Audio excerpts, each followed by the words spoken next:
Back now with Jason's barn. Jason's got a lot of horses coming up. A lot of horses getting ready to go here in Ohio. Mordiner got injured. Yes, he got injured.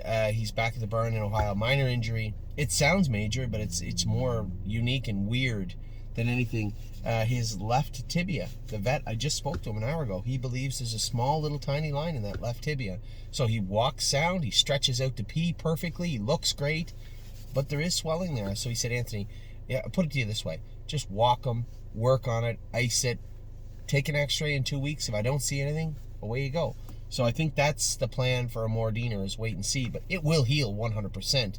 And we'll take the time off to really pack the weight on him. So I've said it to Lauren, I've said it to Jason, I'll reiterate it tomorrow. I want 100 pounds on this horse before he starts back going. Bomb Hugger was sensational the other day. Man, she was so good. Can't wait to see the season she's going to put together. Very happy to see her. She'll be heading... we're going to qualify her once more. Step by step. The plan is the Lady Suffolk and the first start at Yonkers. First things first, we will be... we will be requalifying her Thursday in Ohio. Confederate Cruiser's in Tuesday at... Northfield Park. We'll see what kind of race he can put together. Del Breeze, Del Cash. I got to talk to Jason still. I want to qualify these two horses this week. Del Breeze, Del Cash will qualify Thursday also. Gemstone Ruby Rose will be racing Wednesday in Northfield Park. Hunter Myers is driving.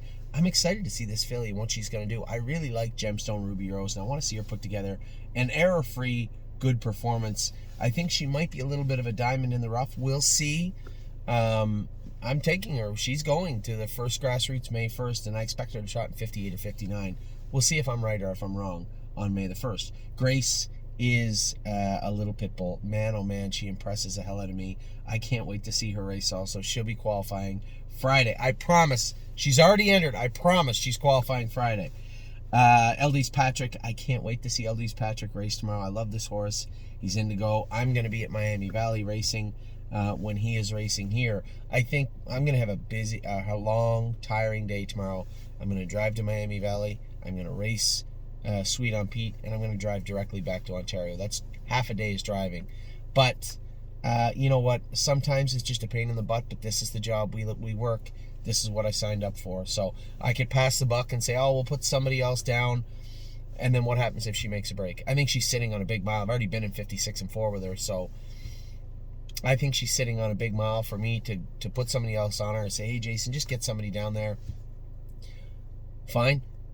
But when I can go there, be there, and come back and just chalk it up to one of those days, then that's exactly what I'm going to do. So I will be there for our girl, Sweet on Pete, tomorrow.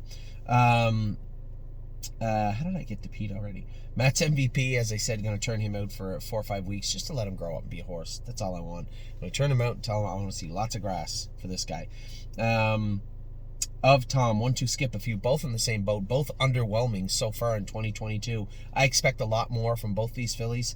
Both of them had the application. We did put the hobbles back on both, or put them on both of them. Somebody had said, how does Of Tom need hobbles? She's got such a beautiful gait. Well, she grew up. She's a bigger filly now. She's got to get around a half-mile track, and she's not doing it as well as I hope she would. So the hobbles are on her, and that's that. There's no, oh, why, and what if we do this?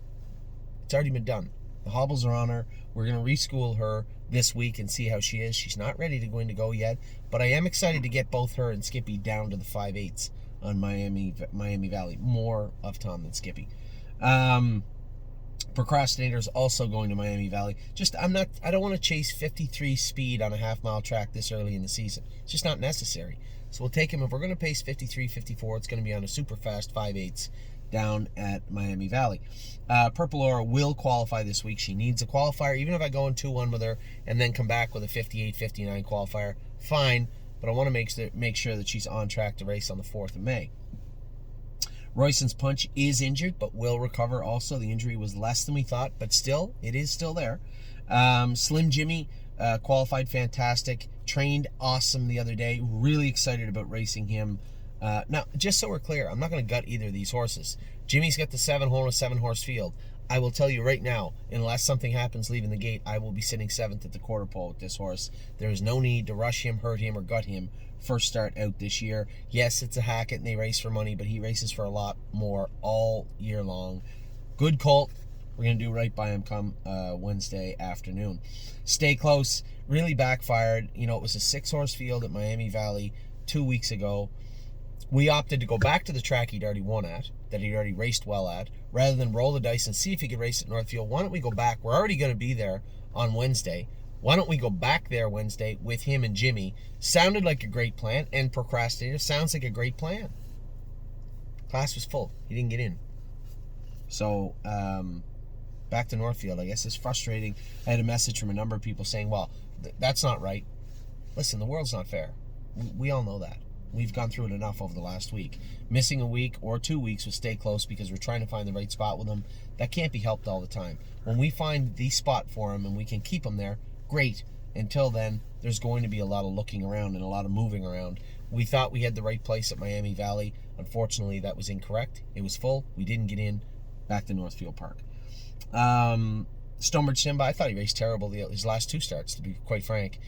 For those of you out there, I am seriously leaning towards sending him to Plain Ridge and Saratoga. So if you're out there and you're like, I do not want to get my license for New York or Plain Ridge, which is Massachusetts, then you might want to look at putting your shares up for sale because there's a decent chance, maybe one more start here, but he's heading because he is dull and flat as a pancake here in Ontario. I don't know why. His blood doesn't show why.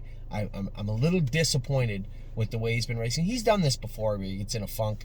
Usually when you shift him around, he sparks back up real good. He gets around Northfield good, but he may stop at Northfield once, but I don't think so. I think he's going to head directly that way. We'll see. We'll see over the next week. I think you're safe for a week, but maybe not much longer. Sweet on Pete, as I said, going there tomorrow to drive her. Really excited about that. Twinbee Habanero starts back training on Wednesday of this week. I'll be going Tuesday maybe because I'll be going with him. Go mile 45 with him here at Tomiko Training Center. And yes, long-awaited return of Yes. You won't have to wait much longer. He's almost ready to go. So that is Jason's Barn. I'll be back in a second with Dominic's Barn.